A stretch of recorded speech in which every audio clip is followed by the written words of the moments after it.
ప్రజాగళం నేను కదిరికొస్తే కదిరి మొత్తం కదిలి వచ్చింది ఇక్కడికి. ప్రజాగళం అని నిన్ననే నేను ఎన్నికల ప్రచారం మొదలుపెట్టాను. రెండో రోజు ఈరోజు రాష్ట్రం మొత్తం హోరెత్తిస్తా ఉంది. ఈ రోజు కదిరి చూసిన తర్వాత నాకు అనిపిస్తా ఉంది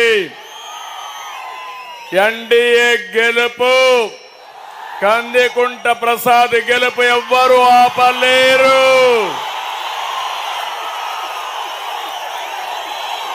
ఈ ప్రజాస్పందన మార్పుకు తిరుగులేని సంకేతం అవునా కాదా అని మిమ్మల్ని అడుగుతున్నా. ఇది కేవలం ఒక రాజకీయ పార్టీకి చెందిన ఉత్సాహం కాదు. వైసీపీని ఓడించి ఇంటికి పంపాలని ప్రజల్లో ఉన్న కసికి ఇది ఒక ఉదాహరణ. మీలో కసి ఉంది, కోపం ఉంది. వైఎస్ఆర్ కాంగ్రెస్ పార్టీ వల్ల మీ జీవితాలు నాశనం అయిపోయినాయి.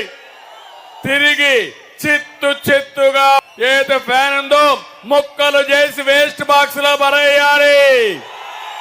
సిద్ధమా తమ్ముళ్ళు అని అడుగుతున్నా. ఆ ఫ్యాన్ ఉండాల్సింది డస్ట్బిన్ లో. ఎక్కడుండాలి ఆ ఫ్యాను? ఎక్కడుండాలి ఆ ఫ్యాను? సిద్ధమా మీరు? మన జీవితాలతో ఆడుకున్న ఫ్యాన్ ని ఏం చేద్దాం? ఏమమ్మా ఏం చేద్దాం? ఎన్నికల ముందే రిజల్ట్స్ వచ్చేశాయి. నిన్న నేను బయలుదేరాను, మీ ఉత్సాహం చూశాను. ఇది అన్స్టాపబుల్, ఎవ్వరూ ఆపలేరు.